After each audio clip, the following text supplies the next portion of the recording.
ভুৱন প্ৰধানৰ ষড়যন্ত্ৰ নচলিব ভুৱন প্ৰধানৰ ষড়যন্ত্ৰ নচলিব এই জুই জ্বলিছে ভুৱন পেগু শুনি লোৱা প্ৰধান বৰুৱা শুনি লোৱা শিশুবগাত উপজিলা মুখ্য কাৰ্যালয় লাগিব শিশুবগাত উপজিলা মুখ্য কাৰ্যালয় লাগিব এই দাবী ন্যায্য দাবী এই দাবী ন্যায্য দাবী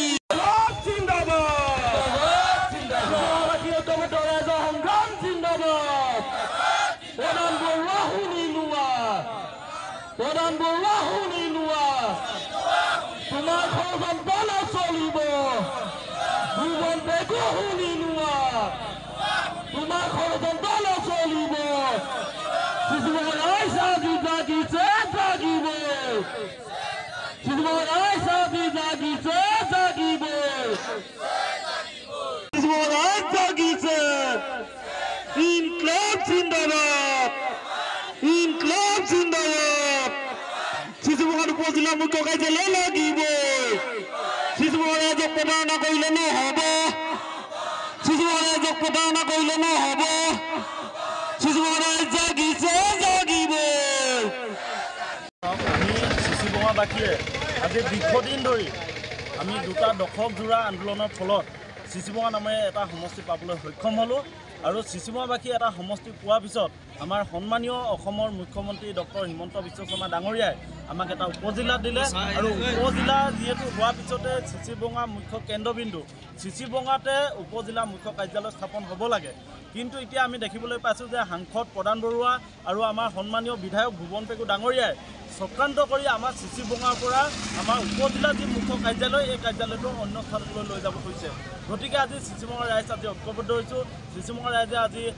এঘণ্টীয়াকৈ অনিৰ্দিষ্টকালীন আমি অৱস্থান ধৰ্মঘট কাৰ্যসূচী ৰূপায়ণ কৰিছোঁ আৰু প্ৰতিদিনে আমাৰ শিশুবগাবাসী ৰাইজে নিজৰ অধিকাৰ নোপোৱালৈকে আমি সংগ্ৰাম কৰিম আমি প্ৰতিবাদ কৰিম আৰু চৰকাৰক আমি জনাই দিব খুজিছোঁ যে শিশুবগা ৰাইজে যেনেকৈ সংগ্ৰাম কৰি সমষ্টি কাঢ়ি আনিছিল ঠিক তেনেকৈ অফিচ কাছাৰীৰ কাৰণে শিশুবগা ৰাইজে সংগ্ৰাম কৰিব আৰু এটা কথা স্পষ্ট যে আমাৰ সাংসদ প্ৰধান বৰুৱা ডাঙৰীয়া আৰু বিধায়ক ভুৱন পেগু ডাঙৰীয়াই আজি দীৰ্ঘদিন ধৰি আমাৰ জনপ্ৰতিনিধি হৈ আছে তেখেতলোকৰ জনপ্ৰতিনিধি হৈ থকা দিনত আমাৰ শিশুবগা কোনো উন্নয়ন হোৱা নাই শিশুবগাৰ পৰা তেখেতলোকে এটাৰ পিছত আন এটা অফিচ বিভিন্ন স্থানলৈ লৈ গৈছে গতিকে যিসমূহ অফিচ শিশুবগাত হ'ব লাগে বা শিশুবগাৰ যি সামগ্ৰিক উন্নয়ন হ'ব লাগে এই উন্নয়নত কিন্তু বাধাৰ হৈ থিয় দিছে আমাৰ সাংসদ প্ৰধান বৰুৱা আৰু বিধায়ক ভুৱন পেগু তেওঁলোকে চাব মন্ত্ৰী বিধায়কে কেতিয়াও তেওঁলোকৰ বাবে আইনখন বেলেগ আৰু জনসাধাৰণৰ বাবে বেলেগ তেওঁলোকে নিজৰ ময়মেতালিয়ে কাম কৰিব বিচাৰে আমি কৈছোঁৱেই বহিৰাগত বণিক গোষ্ঠীক লাভান্বিত কৰিবৰ কাৰণে তেওঁলোকে এই অফিচ কাছাৰীবিলাক তেনেকুৱা স্থানত তেওঁলোকে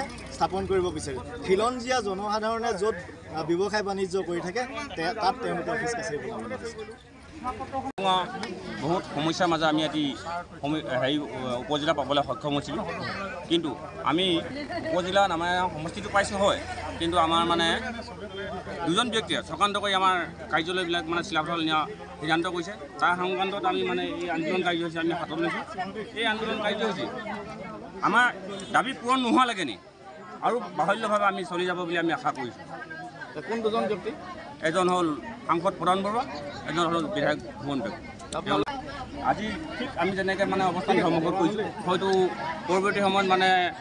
কোৰ্ট অৱৰোধ কিছুমান কাৰ্যসূচী ল'বলৈও মানে আমি বাধ্য হ'ম তাৰপৰা